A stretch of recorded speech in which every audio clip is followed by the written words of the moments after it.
1 जानेवारी 2026 सर्वांना नवीन वर्षाच्या शुभेच्छा। आमच्या श्रॉफ हायस्कूलमध्ये नवीन वर्षाचं स्वागत आम्ही नेहमी एक आगळ्या वेगळ्या पद्धतीने करीत असतो आणि ते म्हणजे नवीन वर्षाचं स्वागत आम्ही सामूहिक सूर्यनमस्काराने करीत असतो। सूर्यनमस्काराचे फायदे आपण सर्व जाणतच आहोत। सूर्यनमस्काराने मन शांत होत असते, विद्यार्थ्यांची एकाग्रता वाढत असते आणि आजच्या या जीवघेण्या स्पर्धात्मक युगात जर मानसिक स्थैर्य लाभायचं असेल तर त्याच्यासाठी सूर्यनमस्कार हे अत्यंत आवश्यक आहे। 1 जानेवारी 2026 सर्वांना नवीन वर्षाच्या शुभेच्छा। आमच्या श्रॉफ हायस्कूलमध्ये नवीन वर्षाचं स्वागत आम्ही नेहमी एक आगळ्या वेगळ्या पद्धतीने करीत असतो आणि ते म्हणजे नवीन वर्षाचं स्वागत आम्ही सामूहिक सूर्यनमस्काराने करीत असतो। सूर्यनमस्काराचे फायदे आपण सर्व जाणतच आहोत। सूर्यनमस्काराने मन शांत होत असते, विद्यार्थ्यांची एकाग्रता वाढत असते आणि आजच्या या जीवघेण्या स्पर्धात्मक युगात जर मानसिक स्थैर्य लाभायचं असेल तर त्याच्यासाठी सूर्यनमस्कार हे अत्यंत आवश्यक आहे। हा उपक्रमात सहभाग नोंदवला इयत्ता 7वी आणि 8वीच्या विद्यार्थ्यांनी ह्या उपक्रमामध्ये सहभाग नोंदवलेला आहे।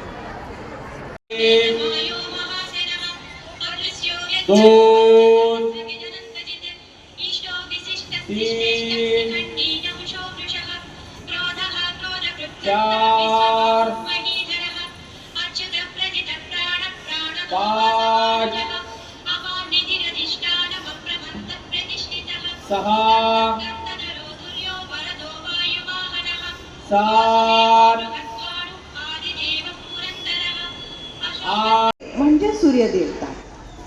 सूर्यदेवता म्हणजे ऊर्जा, प्रकाश आणि जीवनचे मूळ स्तोत्र असते आणि अशा ह्या विद्यार्थ्यांना ज्यांची अधिक आवश्यकता असते अशी एकाग्रता वाढत असते। आजच्या या जीवघेण्या स्पर्धात्मक युगात जर मानसिक स्थैर्य लाभायचं असेल झालं का तुम 8 9 सर वापस काय कोय ओम सावित्री नमः।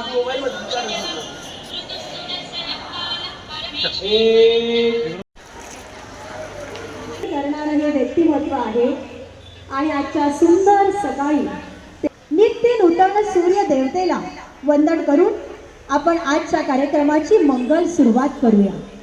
आजच्या कार्यक्रमास आजचा दिवस केवळ नवीन वर्षाचा पहिला दिवस नाही तर नव्या आशा, नवे संकल्प आणि नव्या ऊर्जेची सुरुवात आहे। ही साधना मनातील नकारात्मकता दूर करून शरीर, मन आणि बुद्धीला जागृत करते आणि आजच्या सुंदर सकाळी आजचा आपला हा एक प्रयत्न।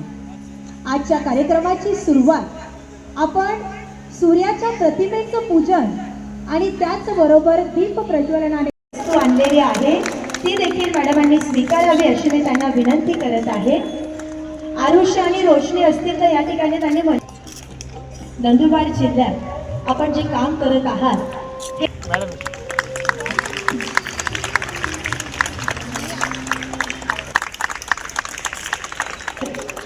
मंगल्याचं प्रतीक, आयुर्वेदाची देवता